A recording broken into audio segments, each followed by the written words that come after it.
I look at how people behave when they don't know what to do. I think it's an important research question because people make decisions all the time in their day-to-day life, and in most of the situations, they can't really calculate the probabilities before they make the actual decision.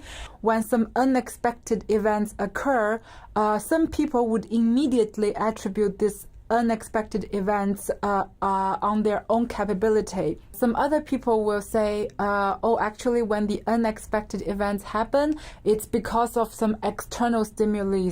So something that is wrong within the external environment that they're operating in.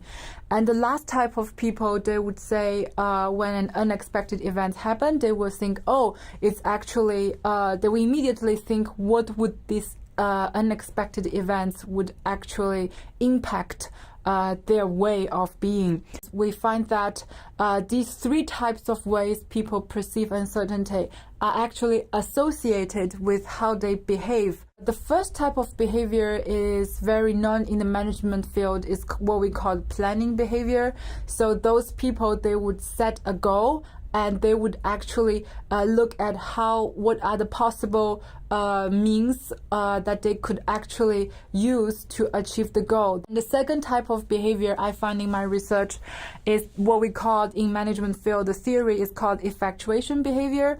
Under this kind of behavior, people actually don't have a preset goal beforehand. What they do is they ask what they have, whom they know, what they know, and based on this, they try to convince their stakeholders to achieve of creation of new goals. The goals are not predefined. And the third type of behavior, which is what we discovered and observed in very recent research papers, is what we theoretically named it additive and substitutive behavior. Under this kind of behavior, we actually find that people behave in a very clueless way when facing uncertainty. So their behavior is either they add actions that they've done before, they would add more actions, or what they do is they replace or they subtract their previous actions. In this kind of behavior, we find that people don't really have a predetermined sequence, or they don't have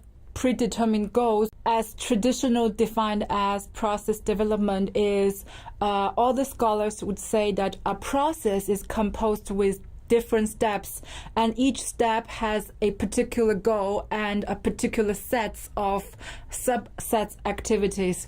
Whereas in my way of conceiving and conceptualizing uncertainty, I actually add a new ontological view to what is process development. In lots of cases, entrepreneurs would tell us that, they were ashamed of doing things when they don't have a goal, or they were ashamed of doing things when they kind of like jumping here and there in terms of the steps or the sequences. As the first very rudimentary step for managers are to tell them that actually what they are doing, which we call in the common language as clueless, is something that is a very systematic way of how we cognitively develop our process of acting under uncertainty, and therefore they should not be ashamed of, and on the contrary, they should try to learn how to more effectively conduct their clueless actions.